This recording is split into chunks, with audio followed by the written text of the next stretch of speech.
Hello friends, my self Abhi and we are going to start UPSC go channel. हम daily the Hindu analysis के सारे topics complete करते हैं।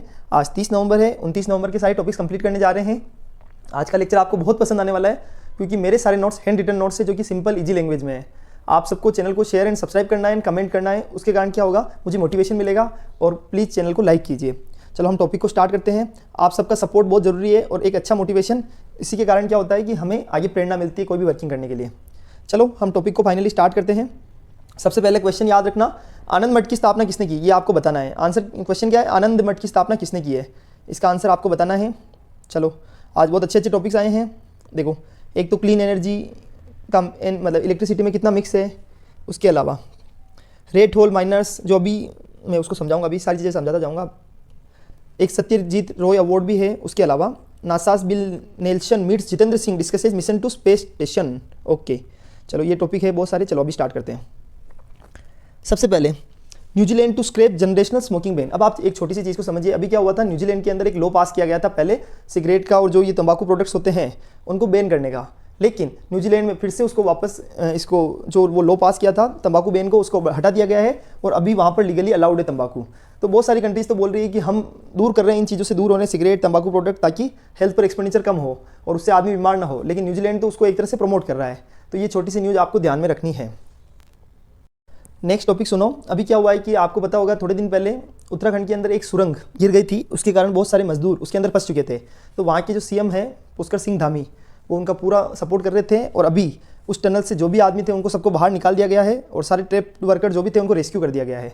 तो वहाँ पर एक स्पेशल टेक्निक का यूज़ किया गया, रेट होल माइनिंग। नाम तो सुना होगा आपने, रेट होल माइनिंग। ये पहले क्या, ये लीगली इसको बैन कर दिया गया था। रेट होल माइनिंग को 2014-15 के आसपास इसको बैन कर दिया गया था। लेकिन अभी रेट होल माइनिंग की टेक्निक का यूज करके उन जो भी वर्कर्स थे उनको रेस्क्यू किया गया है। रेट होल माइनिंग का नाम से ही पता चल रहा है कि रेट होल यानी एक चूहे की तरह का होल बनाए, जिसमें जैसे एक चूहा होता है होल में एंट्री कर सकता है, वैसे ही एक होल जिसके अंदर इंसान को होल से निकाला जा सकता है। तो इस तरह की एक छोटी सी माइनिंग की गई और उस रेट होल माइनिंग के थ्रू उन वर्कर्स को बाहर निकाला गया।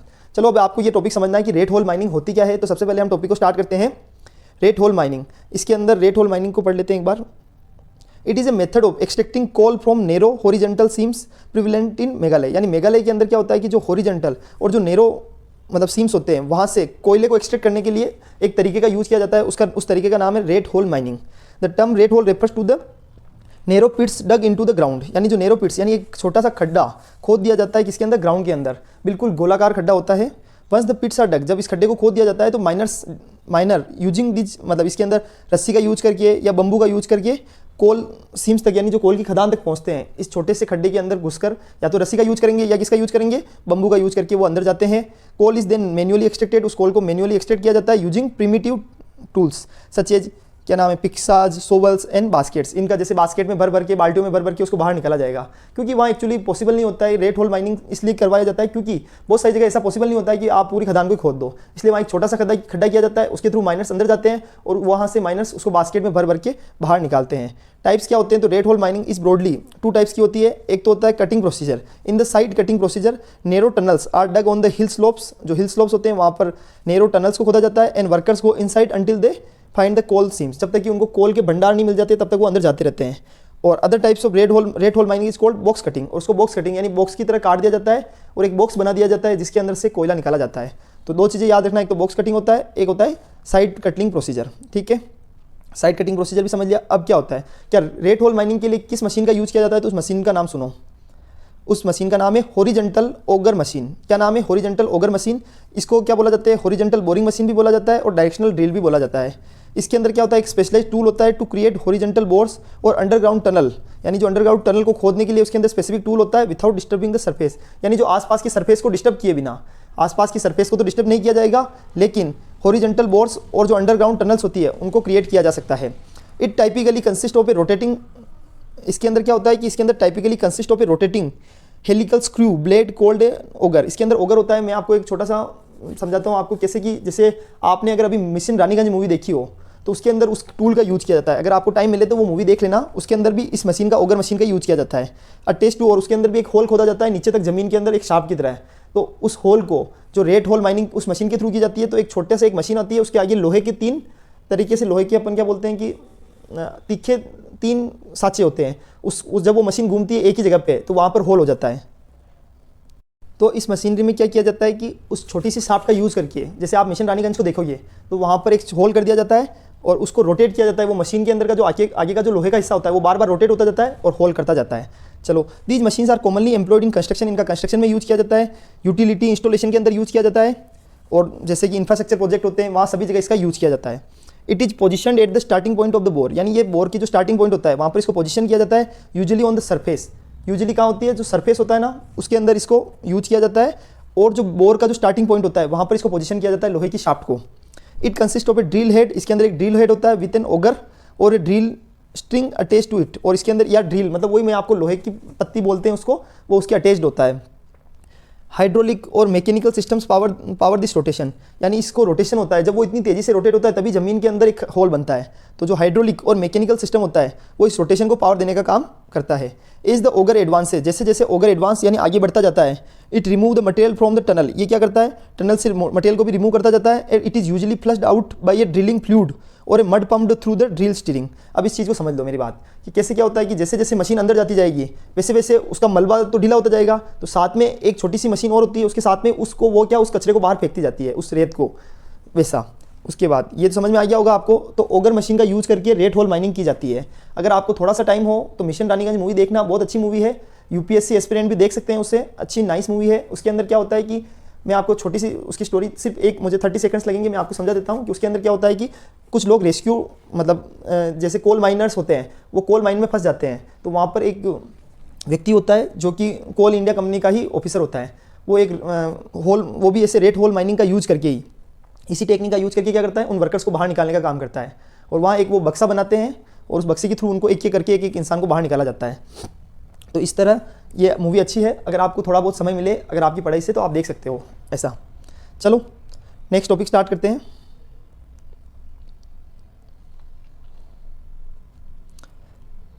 अच्छा, छोटा सा मैंने आपको एक छोटी सी चीज़ बतानी थी, रेट होल माइनिंग के अंदर एनवायरमेंटल एंड सेफ्टी कंसर्न को भी समझ लो कि अगर रेट होल माइनिंग होती है तो उसके कारण सबसे बड़ी दिक्कत क्या होती है, क्योंकि उसके अंदर सिर्फ चूहे जितना तो छेद होता है, मतलब एक इंसान जितना छेद ही होता है, तो उसके अंदर प्रॉपर वेंटिलेशन इशू आता है, स्ट्रक्चरल सपोर्ट इशू हो जाता है, safety gear for the workers is lacking, उसके अंदर की सेफ्टी के कोई प्रिकॉशंस नहीं होते हैं, अगर जमीन इधर उधर की जमीन धस जाए तो भी दिक्कत हो सकती है, और लैंड डिग्रेडेशन होने के चांस भी बढ़ जाते हैं। नेशनल ग्रीन ट्राइब्यूनल जो एनजीटी है, उन्होंने इस प्रैक्टिस को बैन कर दिया था 2014 के अंदर। तो ये टॉपिक मैंने आपको बता दिया है। अब मैं आपको छोटी सी इमेज दिखा देता हूँ, ये देखो, ये रेट होल माइनिंग, ये देखो, ये तो बक्सा बना हुआ है, बॉक्स जो बॉक्स साइज़ का है। सेकंड वाला type rat hole tapping, rat hole जो हमारा है टेक्निक, उसका सेकंड टाइप, और फर्स्ट टाइप में देखो छोटा सा होल बना है, इस होल के थ्रू वर्कर्स अंदर जाते हैं। चलो ये टॉपिक देख लिया है, तो रेट होल माइनिंग को अच्छे से समझ लिया होगा आप सबने। अब उसके बाद नेक्स्ट टॉपिक समझो, नासा का जो बिल नेल्सन है, उन्होंने क्या किया, जितेंद्र सिंह के साथ डिस्कशन किया है द स्पेस, किसके रिगार्डिंग, जो मिशंस टू स्पेस स्टेशन। तो अभी हमारे लिए काम की क्या न्यूज़ है कि एक निशार मिशन लॉन्च किया गया है, किसके द्वारा, नासा और इसरो के द्वारा एक निशार मिशन लॉन्च किया गया है, अनसे नासा IS इसरो मिशन। तो नासा और इसरो का एक कंपोजिट मिशन है निशार मिशन, उसको समझो। NISAR has been built by space agency of the US and India under an agreement in 2014। इसको एक 2014 के एग्रीमेंट के तहत इसको निशार मिशन को लॉन्च किया गया है। Expected to be launched in January 2024, यानी जनवरी 2024 में इसको लॉन्च किया जाने वाला है from Satish Dhawan space centre से। याद रखना, सतीश धवन स्पेस सेंटर से इसको लॉन्च किया जाने वाला है जनवरी 2024 के अंदर। सैटेलाइट क्या करेगा, ऑपरेट करेगा फॉर मिनिमम ऑफ 3 ईयर्स, यानी 3 सालों के लिए, मिनिमम 3 ईयर्स के लिए यहाँ वर्किंग करेगा। यह लो अर्थ ऑब्जर्वेटरी बोला जाता है इसको, क्या बोला जाता है, लो अर्थ ऑर्बिट ऑब्जर्वेटरी, यानी जो हमारी पृथ्वी है, अर्थ है, उसके अंदर जो लो अर्थ ऑर्बिट है, लोअर ऑर्बिट, उसके अंदर वो घूमेगा और वहाँ से क्या इमेजेस भेजेगा, किसकी इमेज भेजेगा, वो एंटायर ग्लोब को 12 दिन में पढ़ाई कर सकता है, मैप कर सकता है, पूरे ग्लोब की 12 दिन के अंदर 12 डेज के अंदर मैपिंग कर सकता है। और ये इसका मेन काम होगा, वो मैं समझाता हूँ। उससे पहले एक छोटी सी चीज़ समझो, ये 2800 किलो इसका वजन होगा। Consist L band and S band radar, L band तो है जो किसने दिया है, अल बैंड रडार कौन लगाएगा, नासा, और एस बैंड रडार इसरो के द्वारा लगाया जाएगा। इसके अंदर इसके द्वारा क्या प्रोड्यूस किया जाएगा, हाई रिजोल्यूशन इमेज और केपेबल टू पेनिट्रेट क्लाउड्स। बहुत सारे सैटेलाइट ऐसे होते हैं जिस टाइम पे क्या होता है कि बादल की बहुत बड़ी अगर परत जम जाती है तो सैटेलाइट उस परत के आगे नहीं देख सकता है और उसको सारी चीज़ें धुंधली धुंधली नजर आती है। लेकिन इसकी निशार मिशन के अंदर इसकी खास क्या मतलब, इसकी खास बात क्या है कि ये बादलों को भी पेनिट्रेट कर सकता है। अगर बहुत ज़्यादा गहरी मोटी परत भी होगी बादलों की, उसको भी काट कर वो नीचे की जो लो अर्थ ऑर्बिट के अंदर जितने भी चीज़ें हो रही है उन सब की इमेज को क्लियरली, इमेज एकदम शानदार वाली इमेज भेज सकता है। Provide a wealth of data and information provide करने का काम करेगा, किसके लिए, अर्थ की सरफेस का एंड इकोसिस्टम डिस्टर्बेंस का। उसके अलावा ये डिजास्टर्स के बारे में इन्फॉर्मेशन प्रोवाइड करेगा, क्योंकि स्टडी से पता चल जाएगा कि ऐसा ऐसा होने वाला है, इतनी हवाएं चल रही है, भूकंप आ सकता है, वोल्केनो आ सकता है, जो भी चीज़ें हैं उन सारी चीज़ों के बारे में ये पहले हमको इन्फॉर्मेशन प्रोवाइड कर सकता है, तो उससे हम डिजास्टर मैनेजमेंट का काम भी कर सकते हैं। उसके अलावा Nisar data will be used in agriculture management, यानी जो एग्रीकल्चर मैनेजमेंट होता है उसका भी यूज किया जाएगा। जो उस डेटा का यूज कहाँ होगा, एग्रीकल्चर के मैनेजमेंट में, इंफ्रास्ट्रक्चर को मॉनिटर करने में भी उस डेटा का यूज किया जाएगा। अब आप सोचेंगे ऐसा पॉसिबल है, तो बिल्कुल पॉसिबल है। जो हमारा इंफ्रास्ट्रक्चर होता है उसको मॉनिटर करने का काम किसका होता है, इंफ्रास्ट्रक्चर को मॉनिटर करने का काम होता है कि अगर कोई भी इंफ्रास्ट्रक्चर जैसे ब्रिज हो गया, रोड हो गया, डैम्स हो गए, जितने भी इंफ्रास्ट्रक्चर है उसको इस सैटेलाइट्स के थ्रू क्या किया जा सकता है, मॉनिटर किया जा सकता है। अगर कोई इशू है तो उसको रिजोल्व किया जा सकता है। He will look on climate change, और ये क्लाइमेट चेंज पर भी लुक कर सकता है। अगर उसको लगता है कि कहीं लैंड डिग्रेडेशन हो रहा है, कहीं क्लाइमेट चेंज के कारण कोई इशू आ रहा है, तो सारे इश्यूज़ की पहले से ही प्री इन्फॉर्मेशन प्रोवाइड करने का काम किसका होगा, निसार मिशन का। चलो ये टॉपिक समझ लिया।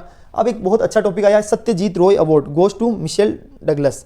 तो ये कौन है सत्यजीत रॉय? सत्यजीत रॉय को भी एक अवार्ड दिया गया है, सत्यजीत रॉय अवार्ड दिया गया है माइकल डगलस को। तो ये हमने पढ़ लिया है। तो अभी हमको क्या समझना है, Satyajit Roy life time achievement award क्या होता है। तो ये एक इंटरनेशनल ऑनर है, किसके द्वारा दिया जाता है, international film festival of India, जो कि थोड़े दिन पहले ही हमने international film festival of India को अच्छे से समझा था। उसके बाद इनका उद्देश्य क्या होता है, ग्रोथ के अंदर कंट्रीब्यूशन करना and development of world cinema, यानी जो वर्ल्ड का सिनेमा होता है और जो ग्रोथ होती है, मतलब उसके अंदर कंट्रीब्यूशन करना, उसका डेवलपमेंट करना, किसका काम है, सत्यजीत रॉय अवार्ड के थ्रू ऐसा किया जाता है। क्योंकि लोगों को अवार्ड मिलेगा तो उससे क्या, उनको प्रेरणा मिलती है उस क्षेत्र में काम करने के लिए। फर्स्ट टाइम इन 1999, पहली बार कब दिया गया था, 1999 में। याद रखना ये बहुत इंपॉर्टेंट है, पहली बार 1999 में दिया गया था। चलो ये टॉपिक भी हो गया है। अब नेक्स्ट एडिटोरियल, जो अब तक का सबसे बेस्ट एडिटोरियल है। तो अभी ये जो टॉपिक है इंडिया चाइना वाला टॉपिक है, बहुत ही अच्छा एडिटोरियल है और ये हमने इंडियन एक्सप्रेस से लिया है। आपको पता है कि अगर कोई भी एडिटोरियल द हिंदू में अच्छा नहीं आता है तो हम इंडियन एक्सप्रेस में अगर कुछ अच्छा एडिटोरियल आया है तो हम उसको भी साथ के साथ कवर करते हैं। द हिंदू के अंदर भी एक अच्छा एडिटोरियल आया है कोल वाला, तो उसको भी हम पढ़ेंगे, लेकिन उससे पहले इंडिया चाइना की रिलेशंस को हमको समझ लेते हैं। जो इंडियन एक्सप्रेस में एडिटोरियल आया है उसको हम बहुत अच्छे से समझने वाले हैं, और उसके अलावा हमने अपने पॉइंट्स भी ऐड किए हैं, ऑथर के पॉइंट्स को भी ऐड किया है और एक प्रॉपर एक्सप्लेनेशन आपके सामने प्रस्तुत किया है। चलो टॉपिक को स्टार्ट करते हैं। Rethinking India's approach to China. तो अब जरूरत है कि इंडिया को अपनी अप्रोच बदलने की जरूरत है, किसके लिए, चाइना के लिए। कैसे क्या होगा वो सारी चीज़ें हम समझते हैं। Dispute between India and China. तो सबसे पहले इंडिया और चाइना के बीच में किस कारण से डिस्प्यूट है, सारी चीज़ें समझने वाले हैं हम, एक से एक अच्छे से अच्छी चीज़ें। तो इंडिया और चाइना के बीच में सबसे पहले हम डिस्प्यूट्स को समझ लेते हैं। सबसे पहले बॉर्डर डिस्प्यूट्स। अब आपको एक एक टॉपिक, एक एक चीज़ समझते हुए जाना है। सबसे पहला टॉपिक है बॉर्डर डिस्प्यूट।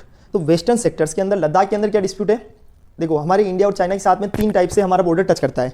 सबसे पहले वेस्टर्न सेक्टर के अंदर, मिडिल सेक्टर के अंदर और ईस्टर्न सेक्टर के अंदर। तो अब हमको समझना है कि तीनों जगह बॉर्डर डिस्प्यूट कैसे क्या है। तो सबसे पहले वेस्टर्न सेक्टर को समझ लेते हैं, लद्दाख के अंदर। उसके अंदर क्या सिस्टम है, जो जॉनसन लाइन है, प्रिपेयर्ड बाय द, जो जॉनसन लाइन जो प्रपोज की थी किसके द्वारा, ब्रिटिशर्स के द्वारा। उन्होंने बोला था कि अक्साई चीन इंडिया का पार्ट है और हमारे जो जम्मू कश्मीर स्टेट है उसका पार्ट है, ठीक है। तो अक्साई चीन किसका पार्ट है, जम्मू एंड कश्मीर रीजन का। ये चीज़ तो आपको समझ में आ गई होगी। चलो अब लेकिन क्या होता है कि हमारी ये तो बोलता है जॉनसन लाइन, लेकिन उसके अलावा एक मैकडोनल्ड लाइन है, क्या नाम है, मैकडोनल्ड लाइन। चाइना बोलता है कि चाइना फेवर करता है मैकडोनल्ड लाइन को, और वो बोलता है कि अक्साई चीन पर हमारा कंट्रोल है। उसके बाद जब 1971 का जब वॉर हुआ था, उसके बाद अक्साई चीन किसके पास चला गया था, अक्साई चीन चला गया था चाइना के पास में। एज और इंडिया, तो चाइना अभी एक्चुअल में कंट्रोल किसका है, अक्साई चीन पर चाइना का, लेकिन इंडिया के ऑफिसर्स बोलते हैं कि वो इंडिया का इंटीग्रल पार्ट है। याद रखना है आपको कि अक्साई चीन इंडिया का इंटीग्रल पार्ट है, लेकिन उस पर अभी चाइना ने कब्जा कर रखा है, ठीक है। और चाइना किसको मानता है, चाइना मैकडोनल्ड लाइन को मानता है, लेकिन इंडिया उस क्या नाम है, इंडिया अपने जॉनसन लाइन को मानता है। ये तो हो गया अपने वेस्टर्न सेक्टर की बात। उसके बाद मिडिल सेक्टर को समझ लो साथ के साथ ही। मिडिल सेक्टर में क्या होता है, एक तो हिमाचल प्रदेश है, एक उत्तराखंड है। इस एरिया के अंदर बहुत ही माइनर से डिस्प्यूट है, और इंडिया एंड जो चाइना है वो ब्रॉडली एग्री कर देते हैं on the line of actual control पर, वो एग्री करते हैं क्योंकि वहाँ माइनर से डिस्प्यूट है मिडिल सेक्टर में। उसके बाद ईस्टर्न सेक्टर, जहाँ पर अरुणाचल प्रदेश आता है और सिक्किम आता है। चाइना ने पहले सिक्किम को तो ऑथोराइज ही नहीं किया था, रिकग्नाइज ही नहीं कर रखा था, लेकिन उसके बाद थोड़े टाइम बाद जब सिक्किम को जब हमारे 1975 के अंदर जब हमने सिक्किम को एक एसोसिएट स्टेट का दर्जा दे दिया था और उसके बाद हमने उसको पूर्ण स्टेट का दर्जा दिया था, तब तो चाइना ने उसको माना ही नहीं था, लेकिन धीरे धीरे चाइना ने उसको एक्सेप्ट कर लिया। लेकिन अरुणाचल प्रदेश पे अभी भी चाइना अरुणाचल प्रदेश को अपना ही मानता है। वो मानता है कि अरुणाचल प्रदेश के जो बॉर्डरिंग विलेजेज है वहाँ पर तो चाइना ने उनका नाम चाइनीज़ गाँव के नाम से दे रखा है, चाइनीज़ लैंग्वेज के अंदर। तो अभी आपको ये चीज़ ध्यान रखनी है कि चाइना ने क्या किया था, मैकमोहन लाइन, जो मैकमोहन लाइन है उसको रिजेक्ट कर दिया, और इंडिया मैकमोहन लाइन को एक्सेप्ट करता है। तो ध्यान रखना, मैकमोहन लाइन कहाँ है, ईस्टर्न सेक्टर में। वेस्टर्न सेक्टर के अंदर एक तो जॉनसन लाइन है, एक मैकडोनल्ड लाइन है, ठीक है, और लाइन ऑफ एक्चुअल कंट्रोल। चारों चीज़ें चाइना इंडिया से रिलेटेड है। तो अभी ये टॉपिक हमने समझ लिया है। चलो नेक्स्ट टॉपिक देखो, मतलब नेक्स्ट पॉइंट देखो इसके अंदर, बॉर्डर इनकर्जन। तो चाइना के बीच में not mutually agreed line of actual control. अभी कोई भी ऐसी लाइन ऑफ एक्चुअल कंट्रोल की म्यूचुअली एग्री कोई भी ऐसा म्यूचुअल सहमति नहीं है चाइना और इंडिया के बीच में। तो ये भी चाइना और इंडिया के बीच में सबसे बड़ा इशू है। उसके बाद जैसे कि एग्जांपल डेमचोक 2014 के अंदर, डेमचोक के अंदर हमारे प्रॉब्लम्स क्रिएट हुई थी। उसके बाद डेप्संग के अंदर 2015 के अंदर, 2017 में डोकलाम विवाद हुआ था चाइना और इंडिया के बीच में, 2020 में गलवान घाटी में भी क्लेशेज हुए थे। तो ये सब चीज़ें ये डिस्प्यूट का रीजन है। चाइना और इंडिया के बीच में डिस्प्यूट का दूसरा रीजन भी आपको समझ में आ गया कि बॉर्डर इनकर्जन, यानी एक दूसरे के बॉर्डर के अंदर घुसना। और ये सूगला काम चाइना ही करता है, भारत कभी नहीं करता है दूसरे के बॉर्डर्स में घुसना। लेकिन चाइना की विस्तारवादी नीति इतनी गंदी है कि वो दूसरे के बॉर्डर्स के अंदर घुसने को बहुत ज़्यादा प्रेफर करते हैं। उसके बाद वाटर शेयरिंग डिस्प्यूट, चाइना की सबसे बड़ी इशू क्या है कि चाइना का जियोग्राफिकल कंडीशन, चाइना इंडिया से ऊपर की साइड में है, और अगर वो ऊपर की साइड में तो वहाँ से बहुत सारी नदियाँ भारत में आती है। एग्जाम्पल है ब्रह्मपुत्र रिवर। तो चाइना क्या करता है कि ब्रह्मपुत्र रिवर पर वो बहुत सारे डैम बना रहा है, और जब डैम क्रिएट करेगा तो उसके कारण भारत में पानी सूखा पड़ने की संभावना भी हो सकती है, क्योंकि चाइना के अंदर पानी कहाँ से आ रहा है, ऊपर से आ रहा है। तो अगर डैम के अंदर डैम बन जाएंगे तो भारत में सूखा भी पड़ सकता है, और चाइना के साथ अभी कभी वॉर हो गया तो चाइना क्या कर सकता है कि उन डैम से अचानक पानी छोड़ सकता है, तो हमारे यहाँ बाढ़ आने की संभावना भी है। तो वाटर शेयरिंग डिस्प्यूट भी है किसके बीच में, चाइना और इंडिया के बीच में। एक तिब्बत इशू, दलाई लामा जो कि तिब्बत के मतलब वहाँ पे जो तिब्बतियन लोग होते हैं वो सबसे ज़्यादा किसको मानते हैं, दलाई लामा को। तो दलाई लामा अभी कहाँ रहते हैं, अरुणाचल प्रदेश के अंदर, इंडिया के अंदर रहते हैं वो, ठीक है। तो ये भी चाइना को वो चीज़ भी खटकती है। चाइना को लगता है कि भारत भविष्य में एक मतलब तिब्बतन सेपरेटिज्म को सपोर्ट करेगा, ऐसा चाइना का मानना है। लेकिन इंडिया का ऐसा कोई लॉजिक नहीं है, और ना तिब्बत एक तरह से चाइना का ऑफिशियली टेरिटरी का पार्ट अभी तो बन गया है, लेकिन पहले नहीं था। उसको फेवर करने वाले भी उस टाइम पे 1950 के टाइम पे चाइना ने जब तिब्बत को कब्जाया था तब इंडिया ने उसको सबसे पहले सपोर्ट किया था। लेकिन चाइना की विस्तारवादी नीति में कोई कमी नहीं आई उसके बाद भी। ट्रेड इम्बेलेंस, हमारा चाइना के साथ में ट्रेड होता है तो हमारा इंपोर्ट तो बहुत ज़्यादा होता है और एक्सपोर्ट बहुत कम होता है। तो इस तरह जो ट्रेड इम्बेलेंस है वो भी चाइना और इंडिया के बीच में डिस्प्यूट का रीजन है, क्योंकि अब इंडिया क्या कर रहा है, आत्मनिर्भर भारत की ओर बढ़ रहा है, लेकिन चाइना नहीं चाहता है। चाइना के बहुत सारे प्रोडक्ट्स पर चाइना मतलब बहुत सारी ड्यूटीज़ को खत्म कर देता है। तो उसके चक्कर में क्या होता है, हमारे यहाँ की जो लोकल मैन्युफैक्चरर्स होते हैं उनको नुकसान होता है, क्योंकि वहाँ चाइना में वो सरकार उनको सब्सिडी दे देती है, ये सारी चीज़ें होती है। इसीलिए हमने एंटी डंपिंग ड्यूटी को बनाया गया है। तो ट्रेड डेफिसिट ऑफ इंडिया और $87 बिलियन का हमारा ट्रेड होता है 2022 के अंदर हुआ था। इस टाइप के इशू बहुत सारे हैं, और चाइना और इंडिया के अंदर डिस्प्यूट होने के कारण हमने इशू भी समझ लिए हैं। अब चलो ये तो समझ लिया, उसके अलावा और क्या इश्यूज के रीजन है, तो एक बेल्ट एंड रोड इनिशिएटिव, उसको भी समझ लो। BRI प्रोजेक्ट में एक चाइना पाकिस्तान इकोनॉमिक कॉरिडोर है, वो कहाँ से निकल रहा है, पाकिस्तान ऑक्यूपाइड कश्मीर जो कि भारत का इंटीग्रल पार्ट है, उस हिस्से से चाइना पाकिस्तान इकोनॉमिक कॉरिडोर निकल रहा है। तो ये भी अपने आप में इशू है, इसलिए हमारा चाइना और इंडिया का डिस्प्यूट चलता रहता है। उसके बाद चाइना की जो स्ट्रेटजी है उसको समझो। चाइना ने बहुत सारी ऐसी स्ट्रेटजी को अपना रखा है जो कि वास्तव में सबके लिए नुकसानदायक है। तो चाइना की स्ट्रेटजी को समझ लो। अभी हमने क्या चाइना और इंडिया के डिस्प्यूट के रीजंस तो समझ लिए, क्या क्या डिस्प्यूट से दोनों देशों के बीच में उनको समझे हैं। अब हमको समझना है चाइना की स्ट्रेटजी क्या है। तो पहली स्ट्रेटजी है चाइना सलामी स्लाइसिंग स्ट्रेटजी, चाइना की डेप्ट ट्रेड पॉलिसी। इस तरह चाइना की जो नेकलेस वाला है मैं वो आपको समझाऊंगा, पर पहले समझो चाइना की सलामी स्लाइसिंग स्ट्रेटजी। सलामी स्लाइसिंग का मतलब होता है कि डिवाइड करो एंड कॉन्क्वर करो स्ट्रेटजी, यानी पहले किसी कंट्री को डिवाइड करो, उसको तोड़ दो। जैसे पाकिस्तान को तोड़ा है, बहुत सारी कंट्रीज को ऐसा किया है उसने, और फिर उसके बाद कॉन्क्वर यानी उस जगह पर कब्जा कर लो। तो ये चीज़ हमको देखनी है सबसे पहले उसके अंदर। जैसे इसके अंदर क्या है, territorial expansion in South China Sea and the Himalayan region, यानी जो साउथ चाइना सी है और जो हिमालयन रीजन है उसके अंदर टेरिटोरियल एक्सपांशन किसके द्वारा किया जाता है, चाइना के द्वारा टेरिटोरियल एक्सपांशन किया जाता है। तो एक तो होता है साउथ चाइना सागर, साउथ चाइना सी हो गया, और एक हिमालयन रीजन्स हो गए। ये दोनों जो भी एरियाज है उसके अंदर टेरिटोरियल एक्सपांशन का काम कौन करता है, चाइना करता है। तो ये चाइना की स्ट्रेटजी रहती है, चाइना सलामी स्लाइसिंग स्ट्रेटजी।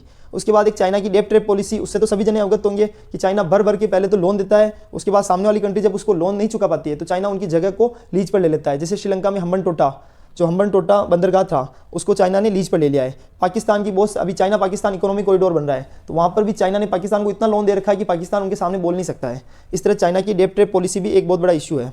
उसके बाद चाइना की 5 फिंगर्स ऑफ तिब्बत स्ट्रेटजी, याद रखना है चाइना की 5 फिंगर्स ऑफ तिब्बत स्ट्रेटजी। किसमें, उसके अंदर जो जैसे हथेली होती है वो तो है तिब्बत, और 5 रीजन कौन कौन से हैं, पहला रीजन है लद्दाख, दूसरा है नेपाल, तीसरा है सिक्किम, चौथा है भूटान, और 5वीं फिंगर कौन सी है, अरुणाचल प्रदेश। अब इस चीज़ को समझो।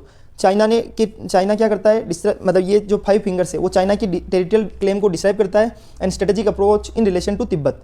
तिब्बत को तो उन्होंने क्या माना है, हथेली, ये तो मैंने आपको बता ही दिया है। उसके बाद पहली फिंगर है लद्दाख, उसके बाद दूसरा है नेपाल, कि नेपाल पर भी वो चाहता है कि नेपाल पर भी उसका आधिपत्य हो। तीसरा सिक्किम, सिक्किम के अंदर हमारा क्या है कि मतलब इंडिया का चिकन नेक बोला जाता है उसको, सिलीगुड़ी कॉरिडोर, उस पर चाइना कंट्रोल करना चाहता है, और उसके थ्रू वो क्या कर सकता है, नॉर्थ ईस्ट को आइसोलेट कर सकता है इंडिया से, क्योंकि हमारा सिर्फ जो सिलीगुड़ी कॉरिडोर है उसके अंदर बिल्कुल थोड़ी सी जगह है, अगर उस पर कंट्रोल हो जाता है तो हम नॉर्थ ईस्ट के अंदर जुड़ने का सिर्फ एक ही रास्ता है, वो है सिलीगुड़ी कॉरिडोर। और उसको भी अगर चाइना हत्या लेता है तो उसके बाद हमारा नॉर्थ ईस्टर्न स्टेट्स के साथ संपर्क ही खत्म हो जाएगा। उसके बाद भूटान, चौथा क्या है, भूटान। भूटान पर किसका कब्जा है, तो भूटान पर भी चाइना चाहता है कि कब्जा करना चाहता है इस तरह। पांचवा है अरुणाचल प्रदेश, उस पर भी चाइना अपना आधिपत्य स्थापित करना चाहता है। तो 5 फिंगर स्ट्रेटजी भी देख ली। उसके बाद China string of pulse policy, उसके अंदर क्या किया है, चाइना जो इंडियन ओशन है, हिंद महासागर, उसके चारों तरफ उसने स्ट्रेटेजिक लोकेशन को स्थापित किया है, जिसके अंदर पाकिस्तान आ गया है। सभी जगह अपने अपने नेवी बेस, उसने नवल बेस स्थापित किए हैं, जिसके कारण वो भारत को चारों तरफ से घेर सकता है। तो capture and control over strategic location arrows Indian ocean, example Gwadar port बनाए पाकिस्तान के अंदर, हम्बन टोटा इन श्रीलंका, चिटागोंग पोर्ट इन बांग्लादेश और दिजबुट्टी इन हॉर्न ऑफ अफ्रीका। इस तरह उसने हिंद महासागर को चारों तरफ से घेर लिया है और इंडियन ओशन को भी घेर लिया है और इंडिया के भी चारों तरफ एक तरह से नवल बेस को स्थापित किया है, ताकि जब चाहे इंडिया पर आक्रमण कर सके, ऐसा उनकी नीति रहती है। लेकिन इंडिया ने उसके रिस्पॉन्स में क्या किया है, तो इंडिया ने अब अपने को, हमने ये तो समझ लिया कि चाइना की अलग अलग पॉलिसीज को समझ लिया, स्ट्रेटेजी को समझ लिया। अब इंडिया की क्या क्या पॉलिसी है, इंडिया की क्या क्या इनिशिएटिव है, उनको भी समझ लेते हैं। सबसे पहले ग्लोबल स्ट्रेटेजिक अलायंस, यानी ग्लोबल अलायंस कौन कौन से स्थापित किए इंडिया ने। पहला है क्वाड, जिसके अंदर India, Australia, US and Japan, 4 countries का ग्रुप है और चाइना ही, चारों ही कंट्रीज, ये चारों कंट्रीज क्या करते हैं, इंडिया और ऑस्ट्रेलिया, जापान और यूएसए, ये सब चाइना की दुर्विरोधी है, तो इसलिए ये ग्रुपिंग इंडिया ने बनाई है। उसके बाद I2U2 India, Israel, USA, UAE, जिनका इनका भी चाइना के साथ प्रॉपर रिलेशनशिप नहीं है। उसके बाद India middle east Europe economic corridor, अभी क्या है कि एक India middle east Europe economic corridor जो G20 की अभी समिट हुई थी उसके अंदर हुआ था, ये एक अल्टरनेटिव सोर्स रूट है, किसके लिए, इंडिया के लिए। और ये चाइना का बेल्ट एंड रोड इनिशिएटिव है, उसको काउंटर भी करेगा, क्योंकि इंडिया के पास एक अल्टरनेटिव रूट मिल जाएगा जिसमें उसको रशिया से होकर नहीं जाना पड़ेगा मिडिल ईस्ट में। उसको कहाँ से जाना पड़ेगा, उसके लिए चाइना, मतलब अगर यूरोपियन यूनियन से जुड़ना है तो मिडिल ईस्ट के थ्रू वो डायरेक्ट यूरोपियन जो इकोनॉमिक कॉरिडोर है, तो उसके अंदर वो यूरोप से जुड़ना, अमेरिका से जुड़ने के लिए डायरेक्ट उसके पास मिडिल ईस्ट से उसको रास्ता मिल जाएगा, जिसके अंदर इजराइल भी शामिल है। ठीक है। उसके अलावा international north south transport corridor, इस चीज़ को याद रखना है आपको, इंटरनेशनल लेवल पर एक north and south transport corridor भी बनाया है, जिसका उद्देश्य क्या है, उसके अंदर इंडिया, ईरान और रशिया तीनों देश होंगे। इंडिया, उसके अंदर वो 7200 किलोमीटर की उसकी लंबाई होगी, मल्टी मोड ट्रांसपोर्टेशन नेटवर्क होगा, उसके थ्रू हम इंडिया, ईरान और रशिया तीनों देशों को एक तरह से जुड़ना है और वो वर्ल्ड की अलग अलग कंट्री में इंडिया ट्रेड कर सकता है इन तीनों, इंडिया, ईरान और रशिया की सहायता से। अब एक इंडियन ओशन रिम एसोसिएशन को भी साथ के साथ देख लो, जिसके अंदर ये क्या है, एक इंटर गवर्नमेंटल ऑर्गेनाइजेशन है, इंडियन ओशन रिम एसोसिएशन। इसका उद्देश्य क्या होता है, इकोनॉमिक कोऑपरेशन को प्रमोट करना। उसके अलावा ये ट्रेड, इन्वेस्टमेंट एंड डेवलपमेंट, जो इंडियन ओशन रीजन की जो कंट्रीज़ है उसके साथ में ट्रेड करना, इन्वेस्टमेंट करना, डेवलपमेंट करना, ये सब वर्किंग किसके द्वारा की जाएगी, Indian Ocean Rim Association. India भी उसका मेंबर है। इस तरह हमने क्या क्या देख लिया, इंडियन ओशन रिम एसोसिएशन को देख लिया है और international north south transport corridor को देख लिया है, I2U2 को देख लिया है, क्वाड को देख लिया है और India middle east Europe economic corridor को देख लिया है। तो ये क्या करेगा, इंडिया, मतलब इंडिया का ये रिस्पॉन्स है कि भाई ये इन कंट्रीज़ के थ्रू चाइना का विरोध कर सकता है। चलो नेक्स्ट, इसी के अंदर नेक्स्ट पॉइंट देखो, ये तो समझ में आ गया, अपने इंडिया की साइड से तो सारी चीज़ें समझ ली है। नहीं, अभी एक छोटी सी चीज़ दिखाना भूल गया मैं, India necklace of diamond strategy. एक नेकलेस ऑफ डायमंड स्ट्रेटेजी है, जिसके अंदर क्या होता है, चाइना को, जैसे स्ट्रिंग ऑफ पल्स स्ट्रेटेजी थी, किसकी थी, चाइना की, वैसे ही इंडिया की है इंडिया नेकलेस ऑफ डायमंड।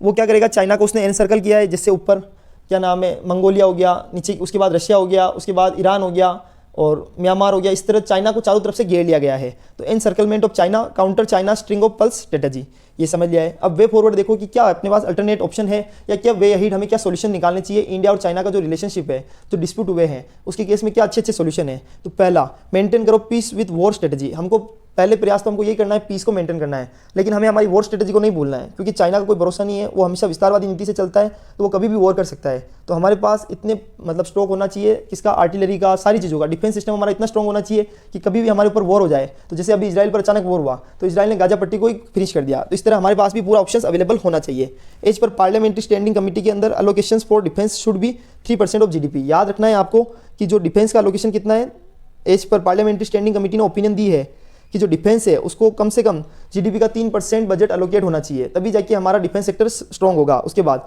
हमको जो रिमोट एरियाज है, ऐसे विलेज है जहाँ पर कोई नहीं पहुँच सकता, वहाँ पर भी हमको इंफ्रास्ट्रक्चर रेडी करना होगा, ताकि हमारी जो सेना है आसानी से उन लोकेशंस पर पहुँच सके और समय आने पर चाइना को काउंटर कर सके। उसके बाद डिप्लोमेटिक डायलॉग्स का भी सहायता ले सकते हैं, हमको हाई लेवल के लार्ज टॉक्स करने होंगे चाइना और इंडिया को एक दूसरे के बीच में। उसके अलावा कॉन्फिडेंस बिल्डिंग मेजर्स, यानी हमको ऐसे मेजर्स अपनाने होंगे जिसके कारण दोनों देशों के बीच में कॉन्फिडेंस बिल्डअप हो। तीसरा है strategy autonomy in foreign affairs. इस चीज़ को याद रखना ही है कि जो फॉरेन अफेयर्स है उसके अंदर स्ट्रेटेजिक ऑटोनॉमी को अपनाना है। कैसे, अब मैं आपको इस चीज़ को समझाता हूँ। हर कंट्री की अपनी अपनी इंडिपेंडेंट चॉइस है, इंडिपेंडेंट लॉजिक है। तो हर कंट्री का अपना अपना इंडिपेंडेंट लॉजिक है हर देश का। तो अभी हमको क्या समझना है, जैसे अभी USA है, उसने चाइना के साथ फिर से उसका रिलेशन थोड़े थोड़े सही हो रहे हैं। अगर ऐसा कुछ होता है, और USA का क्वाड ग्रुप में आने का एक ही रीजन है कि वो नहीं चाहता कि चाइना पहली सुपर पावर कंट्री बने, इसलिए उसके विरोध में। तो हमको इस चीज़ को समझना होगा कि हमें अपनी ओपिनियन को दूसरे देशों के साथ में नहीं चलना है। अगर दूसरे देश अटैक करें तो हम भी अटैक करेंगे, ऐसा नहीं है। हमें हमारी पर्सनल डिप्लोमेसी को मेंटेन करना होगा और हमारी जो पर्सनल जो रणनीति है, स्ट्रेटेजी है इंडिया की, फॉरेन स्ट्रेटेजी, उसको हमें अपनाना होगा। उसके अलावा नेक्स्ट चीज़ समझो, इसी के अंदर इकोनॉमिक कोऑपरेशन को बढ़ावा देना होगा, जिसमें हमको क्या करना होगा, इंडिया को इंपोर्ट को डाइवर्सिफाई करना होगा। हमें हमारे जो डिपेंडेंस है चाइना पर उसको कम करना होगा, पहला चीज़। दूसरा चीज़ है कि हमारे जो इंपोर्ट्स होते हैं, जो हमारे देश के अलग अलग देशों से इंपोर्ट होता है, उसको सबसे पहले क्या करना होगा, डाइवर्सिफाई करना होगा। कैसे डाइवर्सिफाई करेंगे, जैसे वियतनाम है, ताइवान है, बहुत सारी ऐसी कंट्रीज है, जैसे सेमीकंडक्टर के अंदर ताइवान है, वैसे हर एक इंडस्ट्री के अंदर बहुत सारी कंट्रीज, चाइना के अलावा भी अदर ऑप्शंस अवेलेबल है। तो वहाँ से हमको क्या करना है, इंपोर्ट्स को बढ़ाना है, ताकि हम चाइना पर जो डिपेंडेंस है वो ऑटोमेटिक खत्म हो जाए। उसके बाद एक्सपोर्ट्स को बूस्ट करना, सबसे मेन चीज़ हमें एक्सपोर्ट्स को बूस्ट करना होगा, डेवलप करना होगा डोमेस्टिक इंडस्ट्रीज़ को, एंड रिव्यू करना होगा free trade agreement between China के बीच में। तभी चाहिए चाइना और इंडिया के जो रिलेशन है कुछ लेवल तक इंप्रूव हो सकते हैं। उसके बाद कल्चरल एक्सचेंज, यानी पीपल टू पीपल रिलेशन को बढ़ावा देना है। अगर चाइना के लोग भारत के कॉन्सेप्ट, भारत के आचरण, भारत के कल्चर को समझेंगे और भारत के लोग चाइना के कल्चर को समझ लें, तो इस तरह हम एक अच्छे देश का निर्माण कर सकते हैं। उसके बाद एनकाउंटर नॉन गवर्नमेंट एक्सचेंज, यानी एनकरेज करना है नॉन गवर्नमेंट एक्सचेंज। कौन कौन से, कैसे मैं इसको समझाता हूँ। जैसे बहुत सारे एनजीओ होते हैं, चाइना में भी एनजीओ ह्यूमन रिलेटेड वर्किंग कर रहे हैं और भारत में भी कर रहे हैं, तो दोनों एनजीओ मिलके चाइना और भारत से रिलेटेड जो अपने संपर्क है उसको बढ़ा सकते हैं। उसके बाद कोलोबरेट ऑन ग्लोबल इशू, यानी जैसे क्लाइमेट चेंज हो गया, हेल्थ हो गया, टेररिज्म हो गया, उससे रिलेटेड जो भी ग्लोबल इशू है उस पर क्या करना है, सभी कंट्रीज़ को मिलकर कोलाब्रेशन करना है, कोऑपरेटिव फेडरलिज्म पर फोकस करना है। जैसे भारत में कोऑपरेटिव फेडरलिज्म यानी संघवाद है, वैसे विश्व के अंदर भी हमें मिलकर एक प्रॉपर कोऑपरेटिव जो मतलब एक दूसरे के सपोर्ट है उसको बढ़ावा देना चाहिए। उससे क्या फ़ायदा मिलेगा, उसके कारण ग्लोबल इशू को हम अच्छे से डील कर सकते हैं। और इसके लिए हमें इंडिया और चाइना को मिलकर आना होगा। किसी भी तरह से कोई भी प्रॉब्लम्स आती है तो एक प्रॉपर प्लेटफॉर्म प्रोवाइड करने होगा एक दोनों को, एक दूसरे के लिए, तो ये भी हम कर सकते हैं। उसके अलावा ज्वाइनिंग मल्टीलेटरल प्लेटफॉर्म्स, यानी जो मल्टीलेटरल प्लेटफॉर्म्स है, जैसे कि अभी ब्रिक्स है, उसके अंदर Brazil, Russia, India, China, south Africa 5 countries है और रिसेंटली अभी कुछ कंट्रीज़ और ऐड हुई है। तो इस तरह जो भी ऐसे प्लेटफॉर्म्स के अंदर, और एक RIC है, रशिया, इंडिया, चाइना, इस तरह अलग अलग हमें संगठन बनाने होंगे जिसके अंदर चाइना भी हो और भारत भी हो। अगर दोनों ही देश उस प्लेटफॉर्म के अंदर होंगे तो इससे मिलन भी, एक दूसरे का मिलना भी लगा रहता है और कोई भी डिसीजन आपसी सहमति से सुलझाया जा सकता है। तो इस तरह हमें ज्वाइन करना होगा मल्टीलेटरल प्लेटफॉर्म्स को। तो हमने इंडिया और चाइना की टॉपिक्स को बहुत अच्छे से समझा है। वे अहीड को समझ लिया कि क्या क्या सॉल्यूशंस है, चाइना की क्या स्ट्रेटजी है, इंडिया का उसके रिलेटेड क्या रिस्पॉन्स है और डिस्प्यूट्स के क्या रीजन्स है। सारे टॉपिक्स को बहुत अच्छे से समझा है। चलो नेक्स्ट टॉपिक देखो। नेक्स्ट एडिटोरियल देखो आप किससे रिलेटेड है और कहाँ से आया है, तो द हिंदू से उठाया गया है एडिटोरियल, और एडिटोरियल है कोल से रिलेटेड। तो अभी ये समझना है आपको, coal is not easy to exclude from sustainable development. अभी क्या एक्चुअली क्या है, आज का एडिटोरियल बहुत शानदार आया है। ये कैसे शानदार आया है वो मैं समझाता हूँ कि एक्चुअली जो हमारा एनर्जी मिक्स है उसके अंदर कोल का कितना रोल है, सारी चीज़ें हमको पढ़नी है। जो टोटल एनर्जी मिक्स है, एनर्जी मिक्स का मतलब इलेक्ट्रिसिटी किससे जनरेट हो रही है और जो भी एनर्जी जनरेट करने के माध्यम है उसमें कोल की कितनी भूमिका है, उस चीज़ को हमको समझना है। वर्ल्ड लेवल पर 2022 की बात करते हैं तो ऑयल से 30% एनर्जी प्रोड्यूस हुई थी। एनर्जी प्रोड्यूस करने में ऑयल का यूज़ कितना किया गया, 30%, कोल का यूज़ किया गया 27%, गैस का यूज़ किया गया 23%, और सोलर और जो रिन्यूएबल एनर्जी के सोर्स है केवल 2%। अब आप सोचिए 2.4% वर्ल्ड लेवल पे कितना कम है, और कोल का यूज़ 27%, तो कोयले का यूज़ बहुत ज़्यादा किया गया। Coal is mostly used in electricity generation, और हमारा जो कोयला है सबसे ज़्यादा कहाँ यूज होता है, तो इलेक्ट्रिसिटी जनरेशन में यूज होता है वर्ल्ड लेवल पर। अब इंडिया लेवल पर बात करते हैं। इंडिया के अंदर रिन्यूएबल एनर्जी से अभी एनर्जी कितनी प्रोड्यूस हो रही है, 10%, टोटल एनर्जी का 10% रिन्यूएबल सोर्सेज से, कोल जो कोयला है उसके सोर्स के थ्रू 55%, और गैस से 33% इलेक्ट्रिसिटी जनरेट उससे मतलब गैस से हो रही है, जो गैस के थ्रू होती है। तो अब आप समझिए कि कोल का 55% मतलब इतना बड़ा स्टेक। तो अब हम बोल रहे हैं हम कार्बन के उत्सर्जन को कम करेंगे, हमारा टारगेट है कि नेट जीरो कार्बन को 2070 तक खत्म करना है। तो कैसे करेंगे, जब हमने मोस्टली जो हमारा इलेक्ट्रिसिटी कहाँ से प्रोड्यूस हो रही है, कोयले से, और कोयले से कार्बन का उत्सर्जन होता है। तो ये तो अपने आप में बहुत बड़ा इशू है। और इंडिया के अंदर coal fixed thermal power plant, जो coal fired thermal power plant होते हैं वो जनरेट करते हैं 74% ऑफ इंडिया इलेक्ट्रिसिटी। इंडिया के अंदर जो टोटल इलेक्ट्रिसिटी है उसका 74% कौन प्रोड्यूस करते हैं, कोयले के थ्रू, जो मतलब कोल वाले जो थर्मल पावर प्लांट होते हैं उससे 74% इलेक्ट्रिसिटी जनरेट होती है। तो अब आप सोचिए कि इलेक्ट्रिसिटी में से 74-75% तो जनरेट हो रही है कोयले के थ्रू, और बाकी रिन्यूएबल सोर्सेज का हम यूज करें थोड़े बहुत। तो ये तो अपने आप में बहुत बड़ा इशू है। नेट जीरो टारगेट मैंने आपको समझा ही दिया कि 2070 तक नेट जीरो टारगेट को हमने अपनाया है। नेट जीरो कार्बन करना है कि जिसके अंदर कार्बन का उत्सर्जन और कार्बन का कैप्चर स्टोरेज दोनों ही बराबर हो जाए, यानी नया उत्सर्जन कुछ भी नहीं होना चाहिए। इंश्योर कर, इसके लिए हमको क्या करना होगा, अल्टरनेटिव सोर्सेज को, सॉल्यूशंस को ढूंढने की जरूरत है। अभी पोल्यूशन में शेयर्स कितना है, तो इंडिया का शेयर पोल्यूशन में 3.3% है वर्ल्ड लेवल पर। यूरोप 31% पोल्यूशन के अंदर यूरोप जिम्मेदार है, US 24% जिम्मेदार है, और चाइना 14% जिम्मेदार है। हमारा पोल्यूशन में हमारा तो स्तर बहुत कम है। ऑथर कहना चाह रहा है कि अगर हमने ये तो टारगेट सेट कर दिया नेट जीरो कार्बन का, लेकिन अभी हम डेवलपिंग कंट्री है और डेवलप्ड कंट्रीज़ ने तो बहुत पोल्यूशन ऑलरेडी फैला चुके हैं और ऑलरेडी फैला रहे हैं, लेकिन वो हमको कितना प्रेशर करते हैं कि आप एक तरह से नेट जीरो कार्बन की ओर बढ़ो। तो ये तो बहुत गलत बात है ना। बट क्या होता है, इंटरनेशनल प्रेशर के कारण हमको ये वाली जो पोल्यूशन वाला जो टारगेट है उसको पूरा करना होगा हमें, कि नेट जीरो कार्बन की ओर हमें पहुंचना होगा, ऐसा ऑथर बोल रहे हैं।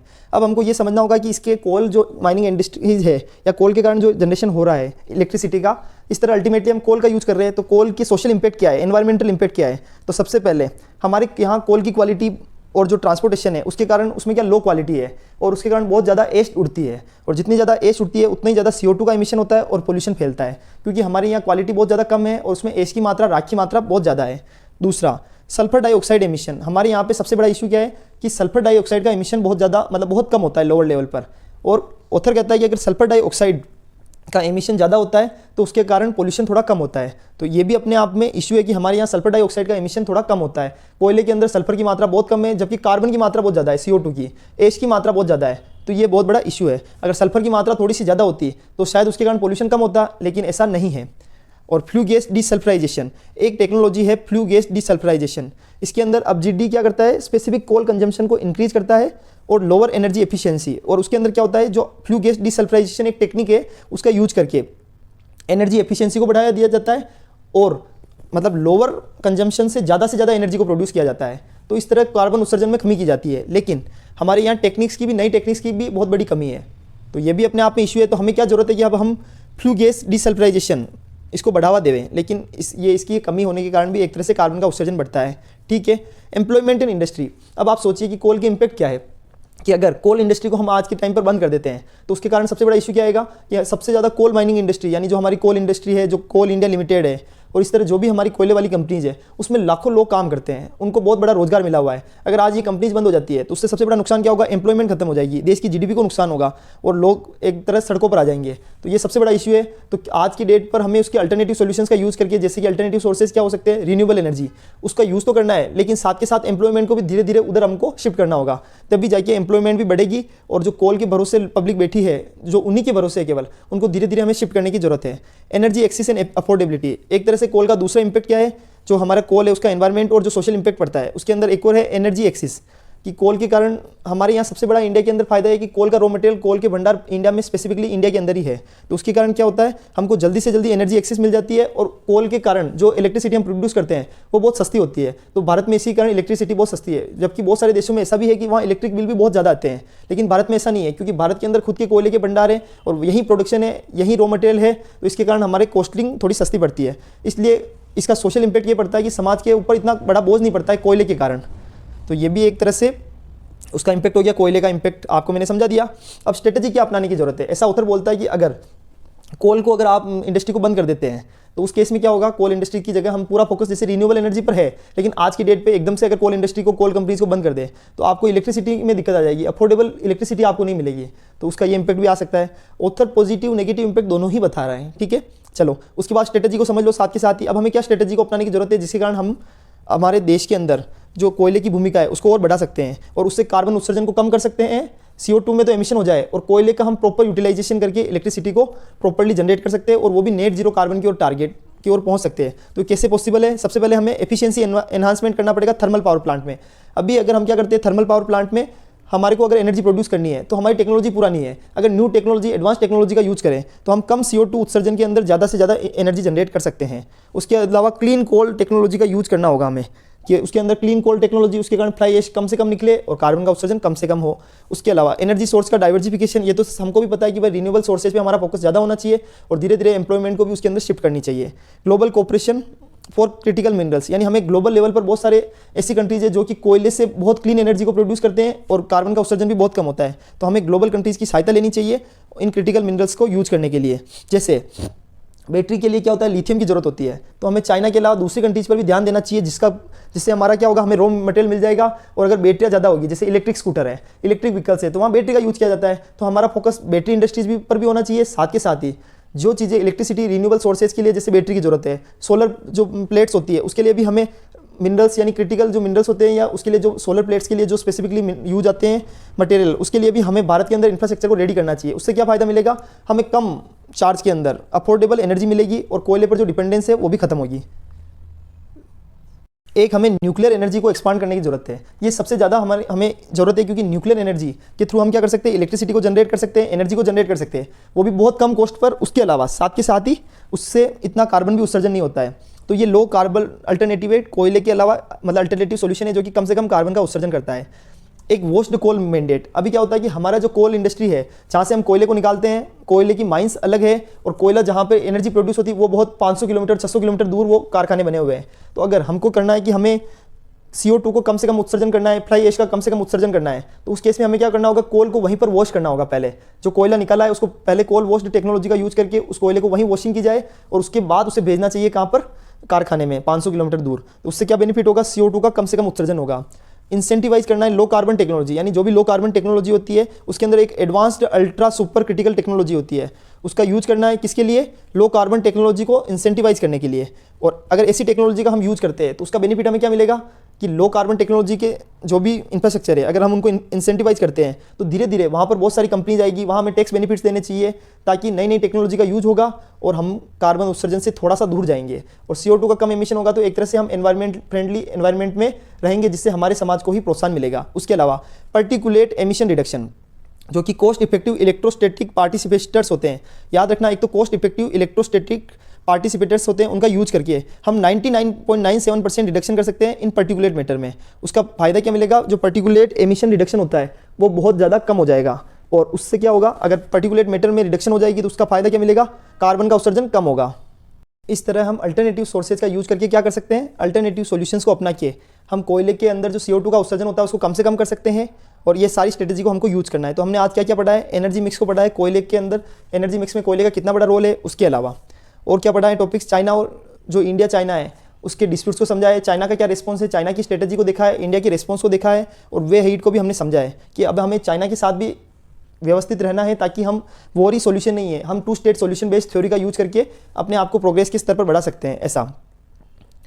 उसके अलावा और क्या टॉपिक समझा है हमने, सत्यजीत रॉय अवार्ड को समझ लिया है एंड उसके अलावा निसार मिशन को समझा है अच्छे से, निसार मिशन कंप्लीट हो चुका है। नेक्स्ट टॉपिक हम उससे पहले क्या पढ़ा था, एक रेट होल जो टेक्निक है, रेट होल माइनिंग बोलते हैं, उसको पढ़ लिया है। उसके अलावा उसमें कौन सी मशीन यूज की जाती है, हॉरिजॉन्टल ऑगर मशीन को यूज किया जाता है, याद रखना हॉरिजॉन्टल ऑगर मशीन को भी साथ के साथ पढ़ लिया है।